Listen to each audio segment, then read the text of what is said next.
जो खून पसीने से लिखी गई है, ये वो दास्तां है जिसको हम कह सकते हैं कि ये मिसाल बनेगी। मैंने अभी ये भारत के लिए जीता है जी। International open tournament kick boxing का, जो कि अपने दिल्ली के अपने लिए नहीं जीता है, भारत के लिए जीता है, 140 करोड़ आवाम के लिए जीता है। साल का करीब था। हाँ। मैंने कराटे से शुरुआत करी थी। मैं अक्षय कुमार से इंस्पायर्ड था।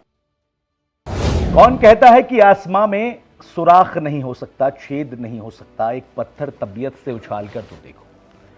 मिट्टी जब किसी को चाहती है तो बड़ा चाहती है। परिस्थितियां कितनी विपरीत हैं फर्क नहीं पड़ता, बाधाएं कितनी आती हैं फर्क नहीं पड़ता, मुश्किलात कितनी हैं उससे भी फर्क नहीं पड़ता, सामने दुश्मन कैसा है इससे भी फर्क नहीं पड़ता। फर्क पड़ता है तो सिर्फ उस चीज से जो चीज आपके दिमाग में चल रही होती है, जो टारगेट आपके दिमाग में होता है, और वो टारगेट वो जहां पर आपकी मंजिल बनी होती है, आपका इंतजार कर रही होती है। नमस्कार, आदाब, मेरा नाम अफी कुरैशी हिंदुस्तानी है और आज मैं आपको एक ऐसी शख्सियत से मिलाने जा रहा हूं जिसने धारा के विपरीत तो जाकर तैरना सीख लिया, जिसने समुद्र की लहरों को आंख दिखाकर बोला कि आप मेरे सामने कितना ही उफान मार लो, मैं अपनी मंजिल तक जाते रहूंगा। मेरे किश्ती किनारे लगेगी और उस किनारे पर लगेगी जहां पर मेरी मंजिल मेरा इंतजार कर रही है। मैं बात कर रहा हूं सुधीर सक्सेना की, जो मेरे साथ में मौजूद हैं।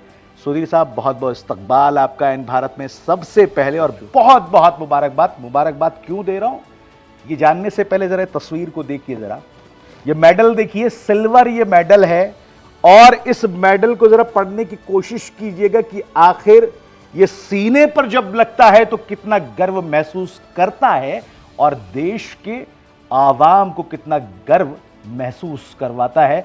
ये वो कहानी है जो खून पसीने से लिखी गई है, ये वो दास्तां है जिसको हम कह सकते हैं कि ये मिसाल बनेगी, ये नजीर पेश करेगी, ये लोगों के लिए इबरत बनेगी।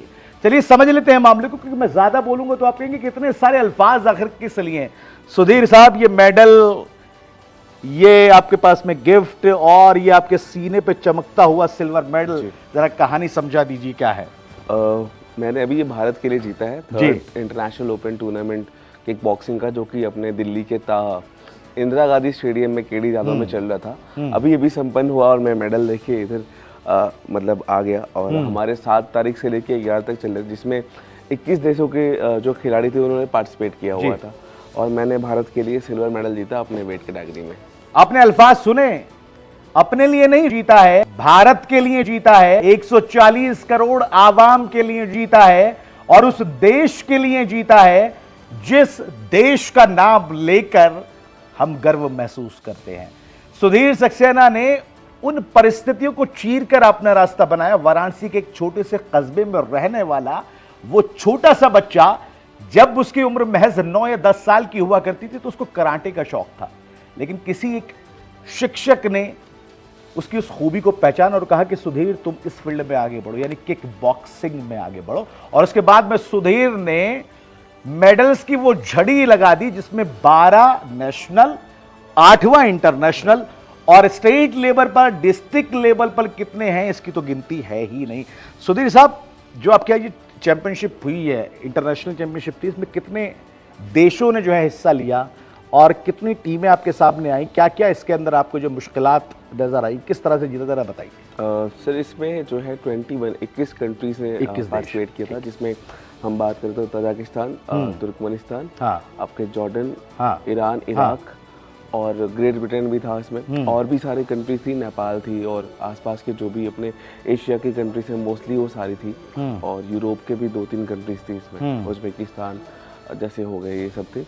और सर, ये जो टूर्नामेंट चल रहा था, ये इसमें एक अब हम आगे जो नेशनल्स वगैरह हमारे होंगे इस बार इसकी हमारे गेम की एशियन चैंपियनशिप है जो कि शायद वियतनाम में होनी है इस बार, और एशियन इंडोर गेम्स है जो कि ओलंपिक काउंसिल ऑफ एशिया के तहत होते हैं, उसमें टीमें जाएंगी। तो उसके लिए हमारी ये आगे की मतलब कह लीजिए एक रास्ता है जी, हमें वहाँ पे। अच्छा सुधीर, इसमें कैटेगरी किस तरह से डिवाइड करते हैं? वेट के हिसाब से करते, कैसे करते हैं? जी, वेट के हिसाब से होता है सर। इसमें क्या कैटेगरी थी आपकी? मैं 94 प्लस खेला मैंने। अच्छा जी, मेरा इवेंट था किक लाइक इवेंट। इसमें क्या होता है कि पावर से हम खेलते हैं, बट थोड़ा सा कम पावर लगता है, बट मैच सेम, सब कुछ सेम ही होता है। हाँ, पूरे रूल्स एंड रेगुलेशन सेम होते हैं, बस थोड़ा सा चीजें हैं वो अलग हो जाती हैं। राइट। ठीक है, ठीक। सुधीर जो है मैं आपको बता दूं, ये इनका 8वां इंटरनेशनल मेडल है और इनकी अब तैयारी जो है वियतनाम की है।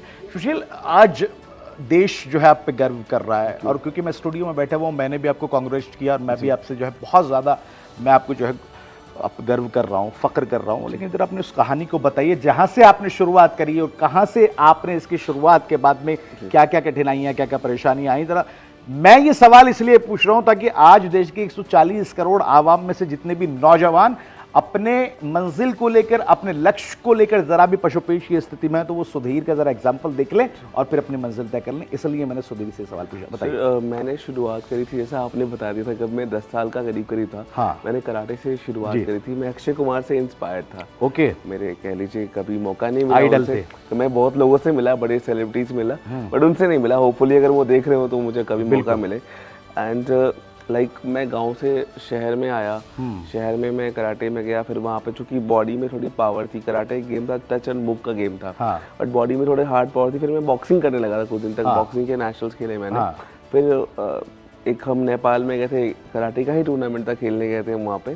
तो एक नया गेम आया था चूंकि किक बॉक्सिंग करके, MMA काइंड ऑफ ये था। तो मेरे कोच ने देखा कि यार इसके अंदर तो बहुत ही ज़्यादा एक्सेस पावर है, ये मारता है तो मतलब कह लीजिए कि टूट जाता है या ब्लड निकल जाता है।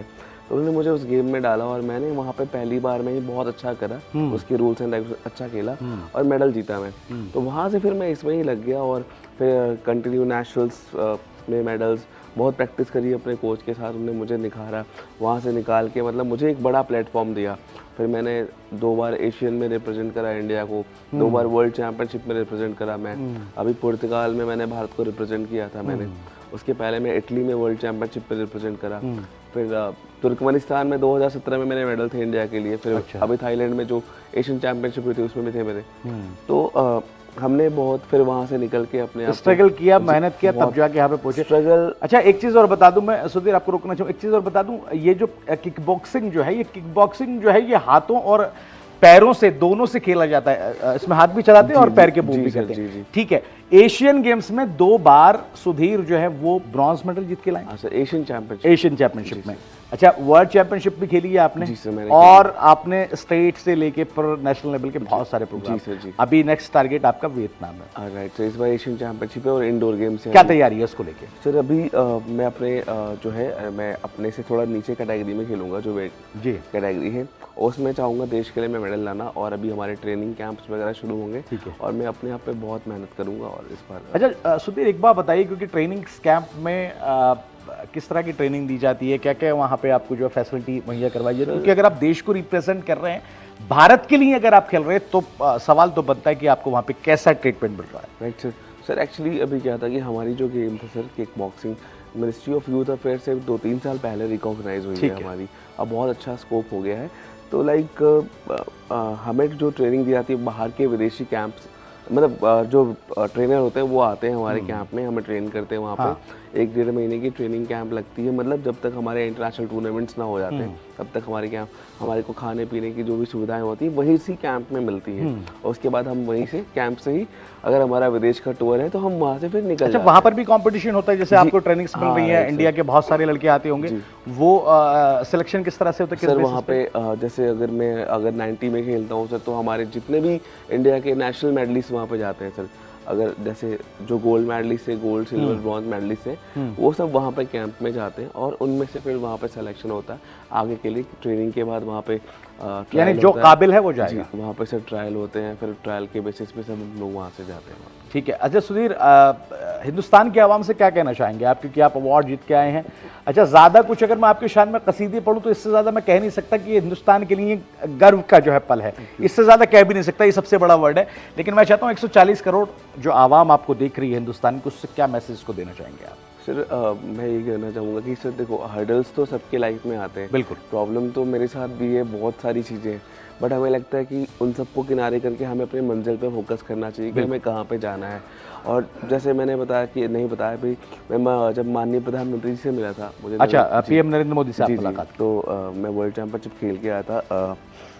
इटली से हमारी टीम आई थी, तो हम लोग गए थे, तो मैं प्रधानमंत्री से मिला, तो उनका ऐसे पैच हुआ, तो उन्होंने बोला कि बेटा खिलाड़ी जो है ना पैर नहीं छूते, तो एक अलग ही मोटिवेशन मिली थी वहाँ पे कि यार मतलब देश का प्रधानमंत्री मुझसे कह रहा है कि पैर मत छुआ।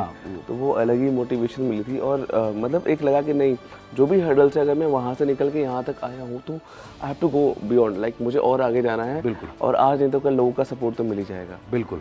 और सर जैसे दिक्कत क्या होती है कि हमें स्पॉन्सर्स नहीं मिलते, कभी बहुत सारी चीज़ें हैं। अगर हमें जो हमारे आसपास के लोग ही हैं सर, अगर वही प्रॉपर सपोर्ट करें, इनफैक्ट मैं अपनी बात नहीं कर रहा, कोई भी टैलेंट हो, जैसे कोई म्यूज़िक में अच्छा होता है, कोई किसी चीज़ में, लोग कहते हैं यार पढ़ाई कर लो वरना बिगड़ जाओगे। नहीं, ऐसा नहीं है। अगर मैं पढ़ाई तो मैंने भी करी, बट गेम भी कंटिन्यू करा और आज मैं देश के लिए बाहर जा रहा हूँ, खेल रहा हूँ, चीज़ें आज यहाँ वहाँ जा रहा हूँ। बिल्कुल। तो अगर हमें लगता है कि हम उस पर काम करें तो हम आगे बढ़ सकते हैं।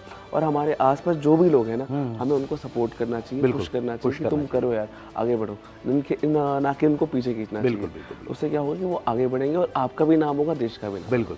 चलिए सुधीर, एक बार और आपको बहुत बहुत मुबारकबाद, पूरे हिंदुस्तान और भारत की पूरी टीम की तरफ से आपको बहुत बहुत मुबारकबाद। और हम दुआ करते हैं कि आप ऐसे ही देश के लिए मेडल जीतते रहें। अब की बार आप सिल्वर लेके आए, वियतनाम में जाएं तो आप गोल्ड लेके आए। और मैं वादा करता हूं कि सुधीर, मेरी दुआ है कि जब गोल्ड जीत के लाएंगे तो यहीं पे हम सुनहरी पल, सुनहरी वक्त बिताएंगे। बहुत बहुत शुक्रिया आपका सुधीर एन भारत से बातचीत करने के लिए। तो ये सुधीर सक्सेना थे जिन्होंने आज जो है देश के लिए सिल्वर मेडल जीता है। इंटरनेशनल जो गेम्स यहाँ पर चल रहे थे और तकरीबन 21 से 22 कंट्रीज के यहाँ पर जो प्लेयर थे वो आए हुए थे, उन सबको जो है पछाड़कर दूसरी पोजीशन हासिल की है। लेकिन अगला टारगेट, अगला हदफ सुधीर का जो है वो वियतनाम है। और उम्मीद करता हूं मैं, मेरे देश भी यही दुआ करे कि सुधीर वहां से जाके गोल्ड मेडल लेके आए। और जिस तरह से मोटिवेट हो के सुधीर ने तमाम परेशानियों को और तमाम परिस्थितियों को चीरते हुए सफलता हासिल की है, मैं देश के तमाम नौजवानों और बच्चों से ये मैसेज उनको देना चाहता हूं, अपील करना चाहता हूं कि आप भी इसी तरह अपने लक्ष्य पर फोकस रखें और एक दिन कामयाबी आपको जरूर मिलेगी। चलिए फिलहाल दीजिए इस खास पेशकश में इतना ही मेरे साथ में। फिलहाल दीजिए इजाजत। नमस्कार, आदाब।